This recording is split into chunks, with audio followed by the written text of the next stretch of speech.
Hey everybody, I'm Charles James from Casa Bikes. Today we're going to be unboxing and doing a quick review of the new RadWagon 5.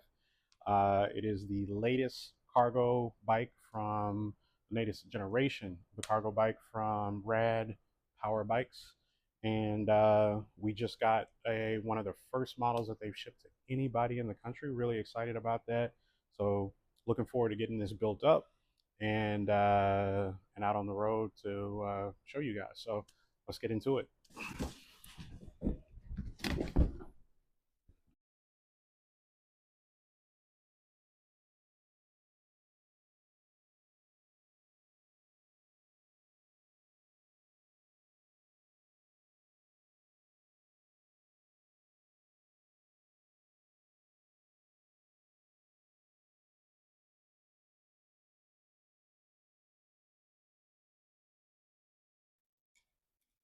BMX style handlebars on the Rad Wagon is a big change. So you have your steerer that's a little bit lower, and then these handlebars that kind of come up and out and back towards you. Previously, there was an adjustable stem that would help you to approximate where you wanted your handlebar position to be. But this is meant to just be a little bit stronger, give you a little bit more flexibility with regards to that kind of upright position that's most popular for a lot of people. So maybe not a lot of more flexibility, but just kind of that ideal position. They borrowed this from their top selling model, the Rad Runner series, the Rad Runner 2 Plus, and then the 3 Plus. And so they've basically just taken that and applied this on here because, again, that is really the feedback in terms of what is giving people the most comfortable handling. And I suspect because the Rad Runner series is that 20-inch kind of lower to the ground feel, that they've also taken that same ride quality from that. A lot of people, say that, the old Rad Wagon, which had the 22-inch wheels, which was that really weird size. Only Rad was really doing that. That the new change to the 20 is kind of meant to, kind of mimic other, um, you know, uh, e-cargo bikes on the market, stuff like the Evanton Abound and things like that. I disagree. I think that while yes, there is, those bikes are great. I think they actually went to the 20-inch wheels to have that consistent ride quality that they see with the Rad Runner model, and in the Rad Wagon, because it's so good. If you ever hopped on a Rad Runner before, they handle perfectly. The ride quality is just great. And when I say ride quality, I'm talking about just when you are riding the bike, the ability to control, the ability to accelerate, to handle, when you're easing into turns, you can just make that like just, go exactly where you want it, and you have full control over the bike. So I suspect that, in the Rad Wagon, you're also going to have that as well.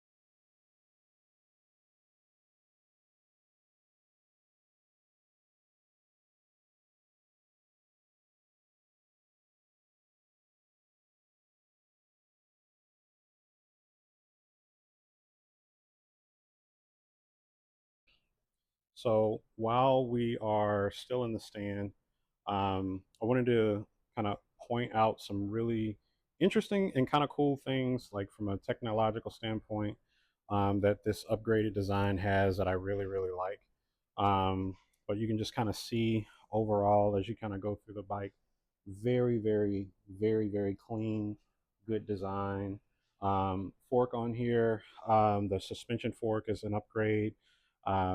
Used to be a rigid fork, but now they're using an RST suspension fork, which is a really good quality brand. The safety markings on the down tube, um, something that you couldn't really see in the pictures, but this kind of bottom down tube here was a little beefier than the top one. Just a small like kind of design thing, like kind of cool. Um, the updated kickstand, which is that just really smooth one version that you're starting to see on a lot of cargo bikes. Um, for the tech in me, I really appreciate that the motor cable is no longer on this side, coming out of this axle right here. It made it really difficult to get on there with tools to get the freewheel off. So and the freewheels even also appear to be updated, you know, to what I think are going to be some really some good quality components. During the pandemic, also was really difficult for a lot of brands to kind of keep their quality consistent between sourcing. Um, the motor cable even is much updated compared to the old one. You can even see that there's the screw-on design to help secure that motor the motor wire in place. So that'll be that I think is another like really good thing.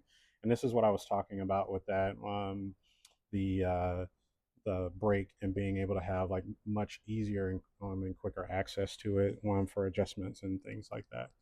Um, the battery placement, really cool there. You can still charge it on the bike if you want to, and then you can pop that off as well. Um, the battery has been one of the more talked about things in the new bikes because it has the resin shielding around all of the cells of the battery, just making it a lot safer. You can see the Safe Shield listed right there. Um, the new light on it, I'm just talking about kind of some of the newer things that um, are updates over the old RadWagon. And then another like really cool feature, we have the this updated LCD display and an updated control, which you know we'll turn on just to kind of get it. Color display. You can cycle up and down your assist levels. You still got the twist throttle on here, which powers that back motor. But one of the cool features that is new, you know, besides the fact that you can actually have a whole menu that you can get into here, where you can, you know, kind of see a lot of different, um, you know, things and change settings, update it uh, the uh, from the class 2 to class 1 or class 3, whatever you need. Um, you also have turn signals. So if you come back here, you can see you can signal which way you're turning, which is kind of cool. Which you can turn off. So we'll probably get into that a little bit later. But for right now, I think you know this is overall just like right out of the gate. It's something I'm really excited about. I think this is going to be super fun to ride. So without further ado, let's get it out on the road. I'll take a quick test ride, tell you what I'm thinking, and then we'll compare it side by side with the RadWagon 4. Woo! Okay, okay, okay, okay. Before today, if a person were asking me, you know, like if w- taking everything into account, what is the best uh, cargo bike, long tail cargo bike under 3 grand, I would have told them either the Aventon Abound or the Velotric Packer One. The main difference between those two being whether or not you need to fit one kid or two. The one kid for the one for the Aventon, 2 kids for the Velotric, um, and this has the basically takes those 2 bikes, merges them into one, and somehow improves on both of them in very like just ridiculous, amazing ways. And I'm not even trying to be a fanboy right here. I'm simply saying that those bikes are both working off of technology that is 2 years old. And Rad has the advantage of having come out with a bike that takes all of that knowledge, builds upon it with new technology, um, and it's wild.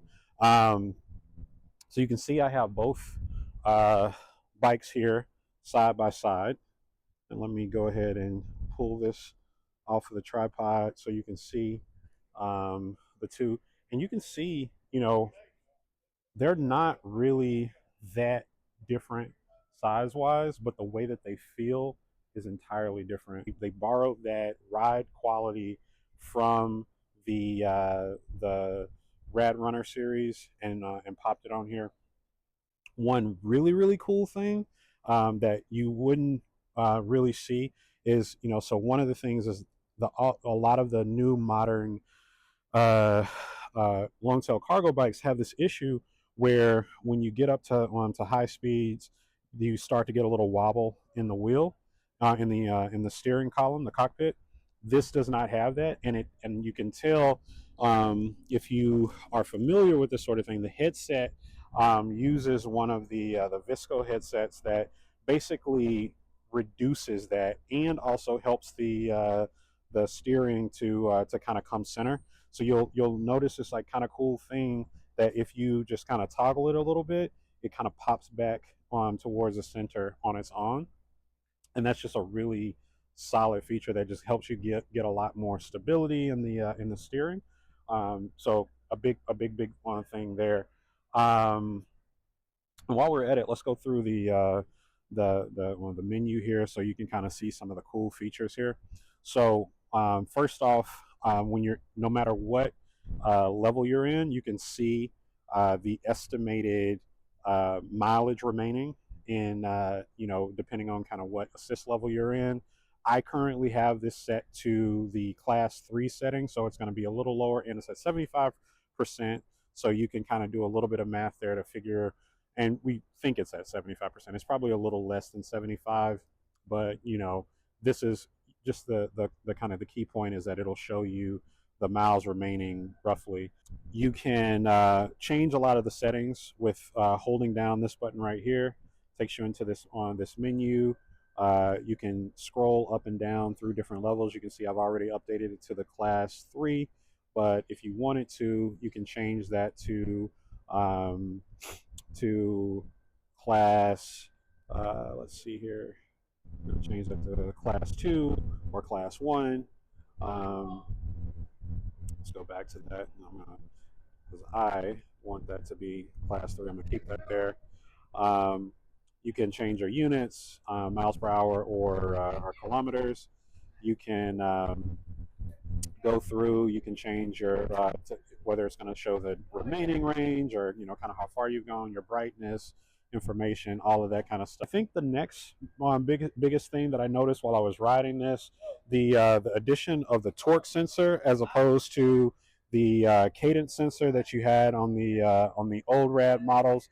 This felt amazing. So the thing that I normally struggle with on a bike that uses a torque sensor is that you get the power, but it's almost so natural that you don't really feel that kick in, and it's not instantaneous. So sometimes you have to really press down for a little while, really put in some effort before you start to get that assistance. But this really kicks in immediately when you start to pedal. So you really feel that power assisting you.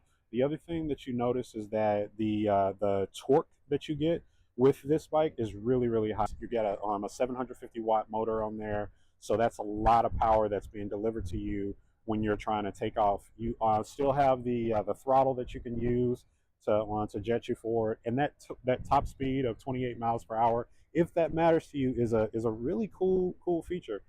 You can still keep it limited to 20 if that's you don't necessarily want or need that speed. It'll save you a little bit of battery, help to help you kind of maintain, or you get all the power that you want without necessarily going over a speed that you want.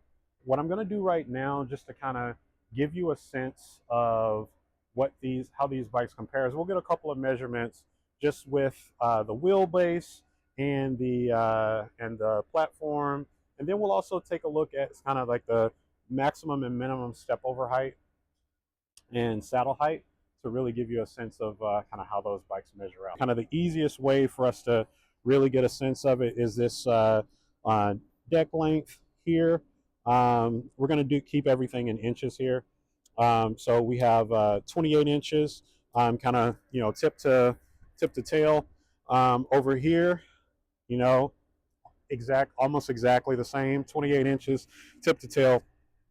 So if you're trying to put two kids on the back or multiple cargo on the back, things like that, you're still going to be able to do that. We'll move this down, um, take this all the way to the top. And so we're about at 24 and a half, 25 inches in the distance from the ground on this guy. Let's do the same with the four. Another thing I was talking about before, the kickstand, so easy to engage on the RadWagon 5. Like it's amazing actually how little effort you need to get it up and down. Um, not so much for the for the four, but still, it's not that bad. So here, um, from the distance here, we're talking about 26 and a half, 27 inches. So almost a full 2 inches of difference in terms of the height, which doesn't seem like a lot, but the lower the platform is to the ground, the lower that center of gravity is, the better the handling is. It just makes it so much easier. And especially if you're loading your kids onto there, you're you're really gaining a lot uh, of comfort and kind of ease when you're doing that. Wheelbase doesn't matter to a lot of people. The longer the wheelbase, actually, the more stable your ride is, but it can affect the handling a little bit in terms of your ability to steer and things like that. So we'll measure those. I already know because I know all the tech specs about this that the new one is slightly shorter. So we're talking about kind of center of axle to center of axle, roughly 51 inches on the 5, and then we'll do this. We'll measure the same on the 4. Great. So about 55 inches. Minimum step over height. Let's take a look here. We're talking about 18 and a half inches from the ground. So that minimum point right there is right at about 24 inches. And just see how tall this seat is. Okay. So assuming that this can't go down any further, we're talking about a person who has, with shoes on, an inseam of about 30 inches. You still have about 3 inches here further that this piece can go down. So if you're a smaller rider who is trying to use this, and you want to be able to get this without having to worry, like you want to stand flat-footed, just say you're close, your inseam is closer to 25 inches, you can get a shorter seat post that will insert in here, and then you'll be able to bring this all the way down, and you can basically take another 3 inches off of that. All right. So we're talking about that being right around 31 inches. Overall thoughts on the 5. I just think it's so extremely well designed. I'm trying not to fanboy out about it. There's plenty of like pluses and minuses to everything, but the use case for the RadWagon 5, you can talk about in a lot of different ways, right? When you're talking about, what you can get above $3,000, that there's a lot of stuff there that can give you some more features. But when I was talking to the folks at Rad, they did mention that all of the old accessories like the Conestoga, which is like kind of the rain shield and storm shield, still fit on this. The caboose still fits on this.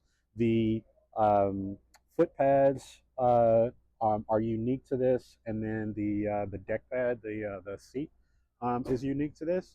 But everything else still fits. So baskets, all that kind of stuff. So you got plenty of options in how you use it. And Rad has always had tons of accessories that they bring out with it. But this is this is I think they did a fantastic job updating the series, And overall, I think that anybody who's looking at this and you're kind of trying to decide your next bike in this category, let's say you were looking at the Abound, but you thought that the rear kind of rack didn't have enough space for you, or you needed, you know, kind of something with maybe a touch more power, something that can go up to that 128 miles an hour and, you know, kind of give you that ability to push up hills and things like that. I think this is perfect. There are some things that it doesn't have. That, for example, like with a Velotric Packer, you have tracking through Find My with the kind of that's built into the bike. Um, but you know, it's hard to really knock this. You know, kind of right now. I think this is the new king of the hill in terms of the king or queen of the hill of the long tail cargo bike game under $3,000. So that's all I got to say. Real big fan. Would If you're looking to test ride one, we definitely are going to keep one here for you guys to take a look at. But other than that, you know, thanks for checking this out.